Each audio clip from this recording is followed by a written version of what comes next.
Hey there guys, I'm NibletK, and like I said in the last video, if you haven't checked that out, go check it out on the beginnings of the new Hearthstone expansion, which is called Rastakhan's Rumble. And we're going to jump straight into some card reviews as they were announced, and we're going to go straight to the Blizzard page, and we're gonna show you guys some cards. So here you can see for the first card, but we're actually going to just boop, boop, boop, do that. But we're gonna view all the cards. So these are probably the heroes, but this is like the order they were set, I guess. I don't know. Let's just get on with it. So first off, we have Sewell Threads. It's a 6 mana 4/4 weapon. So it has 4 attack and it has 4 durability. That means you can swing 4 times with it. And it also has the new mechanic implemented, which is called Overkill. Now, Overkill means if you kill a creature and you basically make it so that its health pool goes into the minus something. So as long as you're doing more damage than the health it still has, that's an overkill. So that means each time, for instance, if you kill a creature with 3 health, it's going to go to -1 health. So that means the ability, the overkill ability triggers, and then you do whatever it says that the card says. In this case, you may attack again. So every time you kill something and you bring it into a -1, minus something, you're going to be able to swing again. Really cool card, really good in my opinion. This is going to be really good for warriors. I'm really interested to see with the other mechanics and the other cards if we're going to have like a really control style warrior popping out. Definitely interesting. Next on the list we have a Sharkfin Fan. This is a neutral card, I believe, or a rogue card. Wait, no, it's a neutral. Sorry about that. So this is a neutral card, a 2 mana 2/2. Stats are like meh, a little bit under average. It is a pirate. And this one says, after your hero attacks, summon a 1/1 pirate. So as long as you can attack, so we're already going like to rogues, to, you know, the guys that have weapons. So rogues tend to have good pirate synergy. So this thing's going to summon a bunch of pirates, which can flood the board really fast if you manage to attack multiple times. Don't know exactly how that's gonna happen. Shaman could use this with Doomhammer, which allows you to attack twice because it has Wind Fury, so you can get a 2 mana 2/2 on board that summons 2 more 1/1s. Could be interesting. Shaman has already like a really interesting style of having token style decks, beatdown token style. So that this thing might find its way in there. Next we have the legendary beast, the legendary Loa for Paladin, and this one is called Shirvala the Tiger. Now it is a high cost, however, it says costs 1 less for each mana you've spent on spells. So you're going to have to play a bunch of spells in order to reduce the cost so that you can actually play this card. The card is very strong. It has Divine Shield, Rush, and Lifesteal, so it also heals you. It can act immediately, take a value trade. It's a 7/5, so it's really good. It has a big, punch to it. You can pretty much kill almost anything inside of the game, except like big, high legendary minions. But you can probably do a little bit more chip damage or something like that and take a really big value trade. Plus, it's going to heal you for 7 once it attacks, and if the opponent wants to deal with it, it'll probably have to hit it one more time or at least 2 more times. So that means you're getting double, triple the value of healing from it. So this card is going to be really good. It all depends on how the expansion and with everything else is going to fall into place. It's really early on. I'm just saying pretty much what the card does. I'm not saying if it's good or bad or how it's going to interact in the current meta or in the new meta. That's going to be, subject to change depending on whatever is going to be out there. Next we have Spirit of the Shark. I was saying about spirits, each and every class is going to get their own spirit. I have seen that none of the spirits are going to be higher than 4 mana. I believe this one's like the costliest one. And they're all like 0 attack and a specific amount of health. They all have stealth for 1 turn. So that means when you play them, they have stealth. And then they have a specific mechanic for each and every class. This one's the Rogue Spirit, and it's called Spirit of the Shark. And your minions' battle cries and combos trigger twice. And that is a powerful effect. It all depends on what kind of deck archetype it's going to go into and how good that's going to be in the current meta that is going to revolve around it. I don't really know combos right now, but some combos for Rogue are really hard. Even like an SI7 agent, you can deal 4 with that. You can deal 4 damage to something specifically. There are a bunch of other things like Eviscerate. You can deal 8. Stuff like that. Next we have the Spirit of the Bat. Okay, this one is the Warlock Spirit. And this one is a 2 mana cost, a 0/3. Stealth for 1 turn, as we talked about. And this one says, after a friendly minion dies, give a minion in your hand +1/+1. So, hand buff, they're going in another direction with Warlock right now, which is like more hand buff things. We already have some hand buffs as spells for Warlock, so that is already good because it doesn't really counter synergizes with the Spirit of the Bat because it is a spell, so it can't get the buff, so you can more easily dictate to what you actually want to buff up. Also, if you're going you're gonna have a bunch of small little things that you want to trade away, or you're constantly taking value trades, and then you're going to gain a lot of value in the late game by buffing up all of your other cards. It all depends on how much this is going to stick on board, how much you already dedicated to the board, and then you're going to do like this one big swoop of value trading or trading all of your minions away, to get a bigger value on something specific in your hand. I know it's a little bit sketchy right now. And yes, I did use the word sketchy because that's how it is. It's a little bit sketchy right now because we're not seeing like the entire picture and to see if something can revolve around, hand buff Warlock.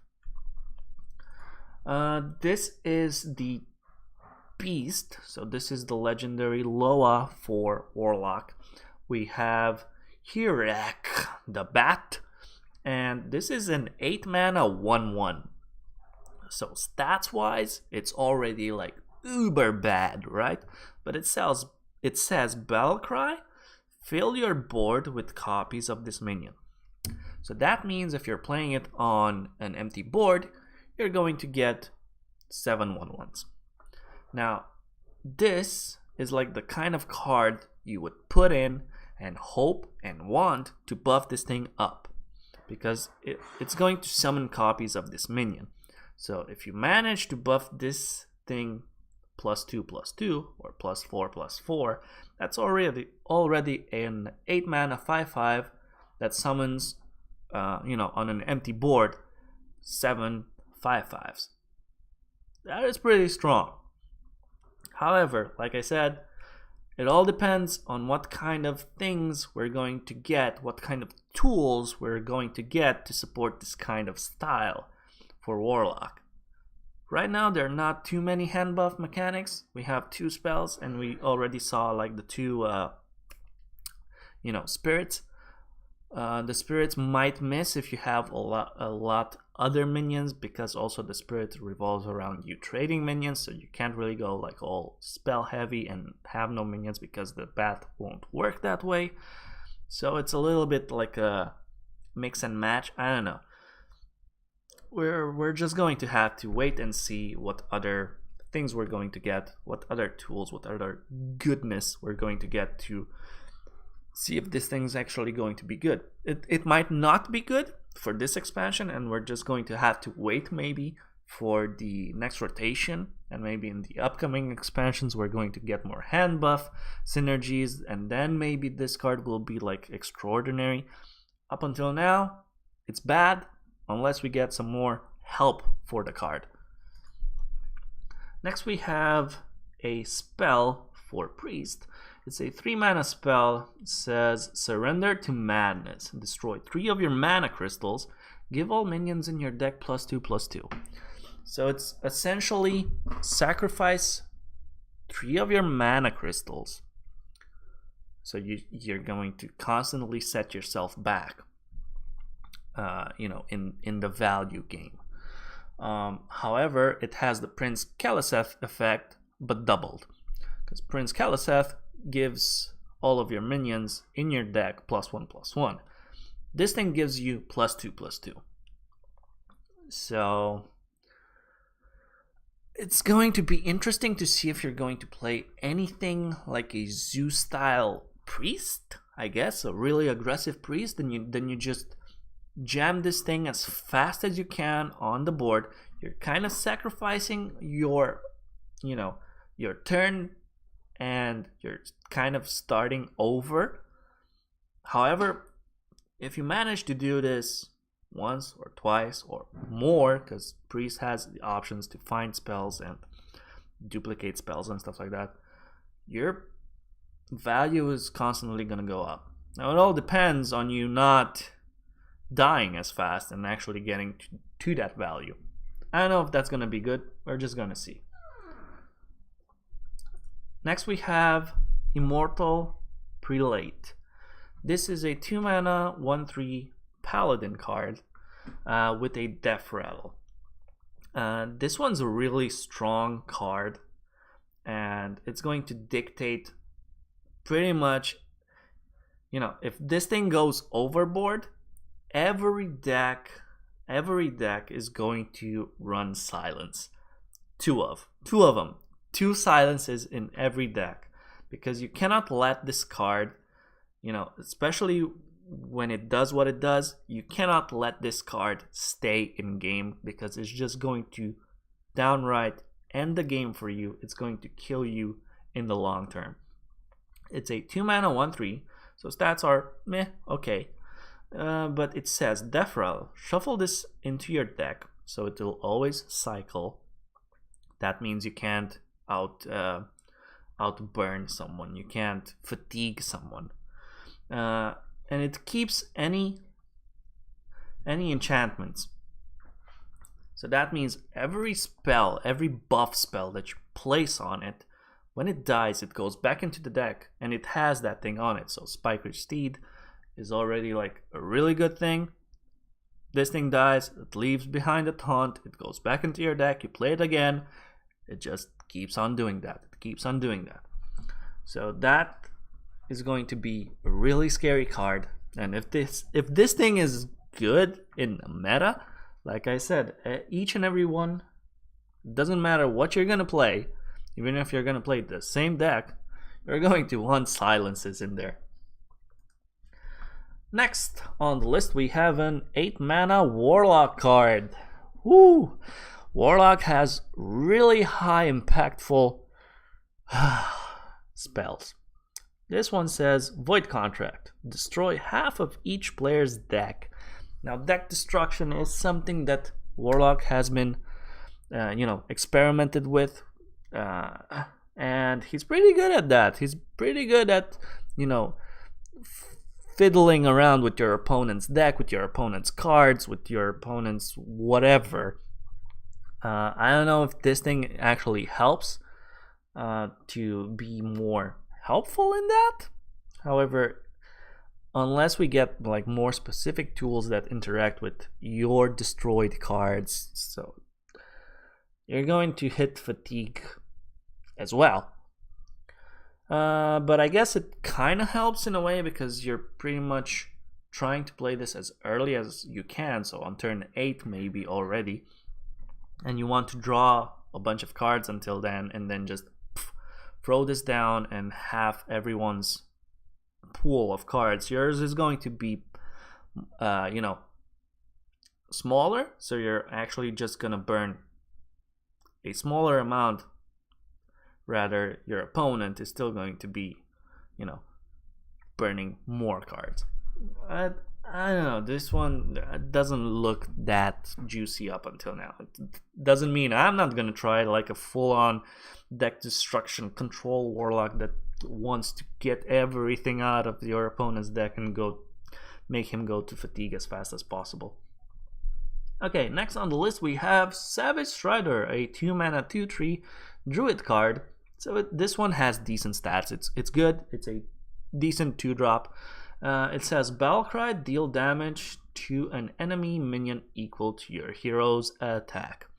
So mostly your hero's attack is going to be 1 or 2, depending if you have like the twig equipped. You're going to have 1 attack always until you get rid of the twig. If you use your hero power, you're going to go to 2 attack, but it doesn't really synergize with anything else. Druid has some other spells that give you attack and armor, but they're not really useful, so no one's really using them. There's like no real archetype for that. It's interesting to see that they're going like this route. We might get some other things that will give maybe Druid more attack value, and then maybe this card is just going to shine. It is going to have a good synergy with the Druid Death Knight, because that gives you 3 attack, and you can deal 3 more damage with 2 mana, I guess. Interesting card. Okay, next on the list we have Springpaw. This is a 1-mana 1/1 beast that cycles itself, basically. It has Rush, so you can dictate a early on trade. And it says Battlecry, add a 1/1 Lynx with Rush to your hand. So a Lynx is basically another one of these things without the Battlecry, so it doesn't cycle again. But Hunter is really good for beatdown, really fast aggression. So having a lot more options for hunters, beast synergies, really high impactful small minions that get to attack, get to do something, get to cycle themselves, getting that early game for Hunter, that early aggression on the board, and then dictating a lot of damage in the upcoming turns is really, really good for them. Okay, next we have another Hunter card, and this one is a 5-mana spell which is called Baited Arrow.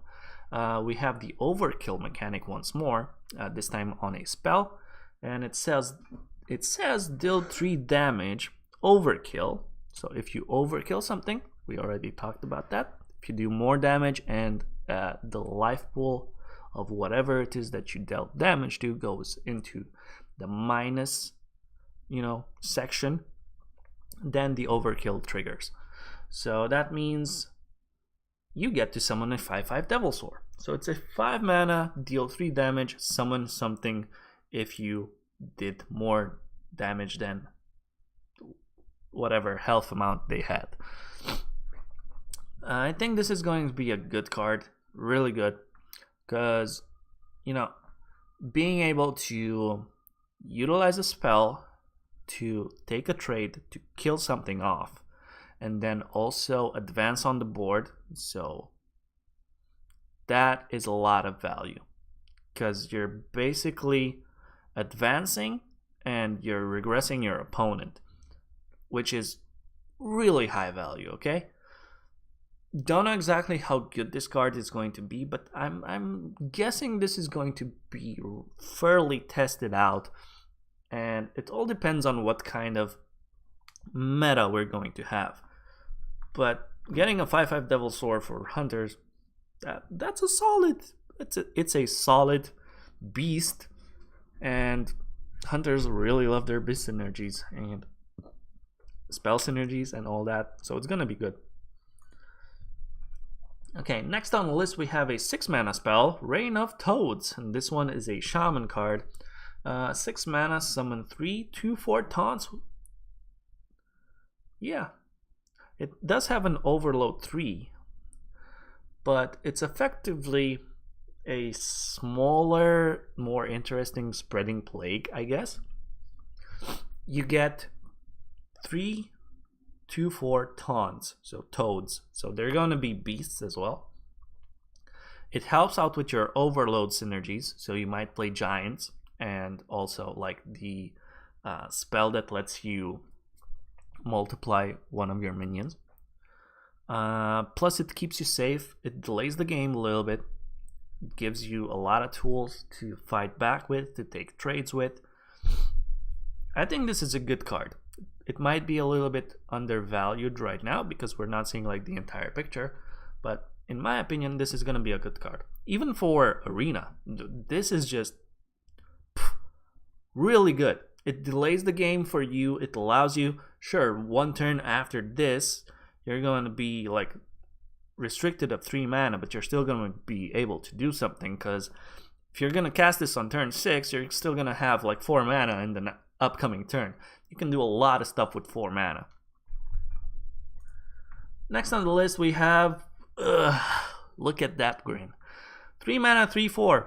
Perfect stats. Perfect stats, okay? This is a mage card, Pyromaniac. Whenever your hero power kills a minion, draw a card.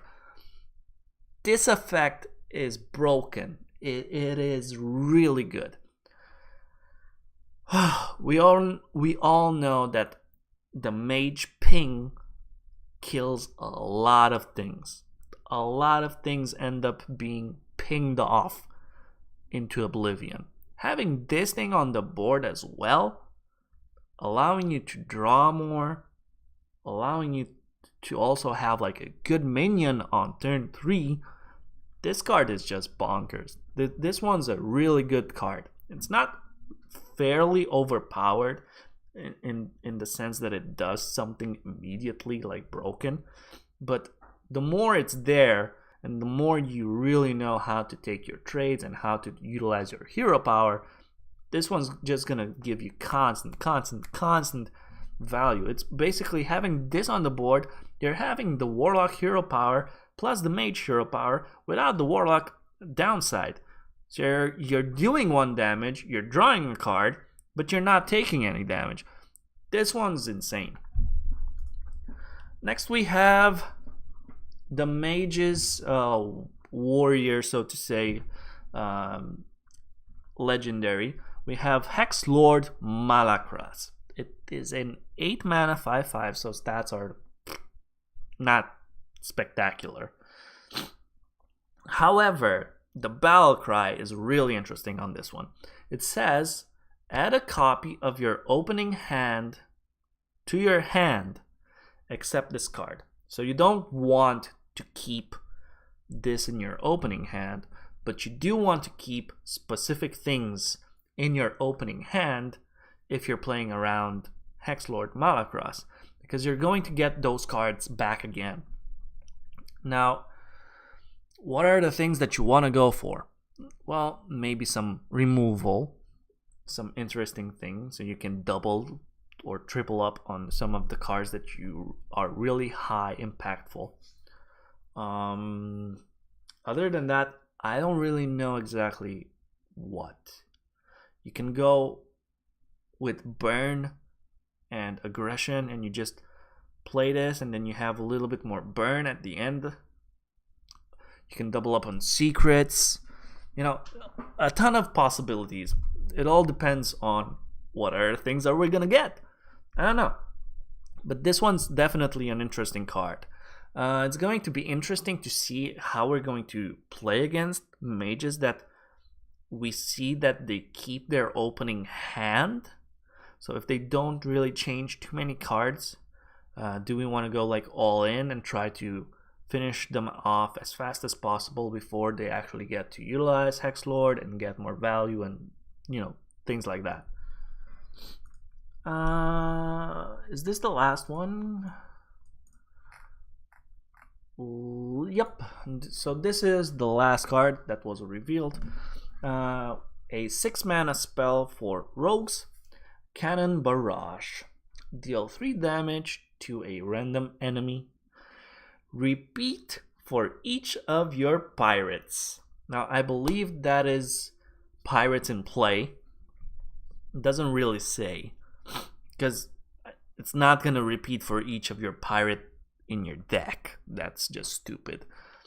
So it's going to be pirates in play. I don't know if it works with pirates in hand, but it doesn't say that. So I'm just going to go with my intuition. You know, reading the card, that's what I understand. Every pirate that is in play, you're going to deal 3 damage to a random enemy. Now, imagine if your opponent has 3 minions, right? And you also have 3 pirates on the board. You play this, boop, boop, boop. 3 damage to the first minion. Maybe you kill it off. 3 damage to the second minion. Maybe it still has some health. Then you deal 3 damage once more. Maybe you finish off the first one that you shot. Maybe you finish off the second one or the third one. Maybe you just hit face. Yes. It says random enemy. So that means even the hero is an enemy. So effectively, if you have a full board, so that's 7 pirates. This is over exaggerated. But let's say you have a full board of 7 pirates and your opponent has no minions. You're going to hit him 7 times for 3 damage. That's a lot. Okay? This is all going to revolve around how good Rogue is going to be with, you know, pirate synergies. That's pretty much it. This is also going to scale with, whatchamacallit, spell damage, spell power. So this is also going to be really good with spell power because you're going to deal 4 damage over and over and over again. Or if you have more spell power, more damage. But you get the general gist. So that's it. That was it for our card review. Hope I see you guys in the next one when more of these cards are going to be shown to us. And I can't wait to review them all. Oh yeah, Rastakhan Rumble. Just a little bit more. See you guys.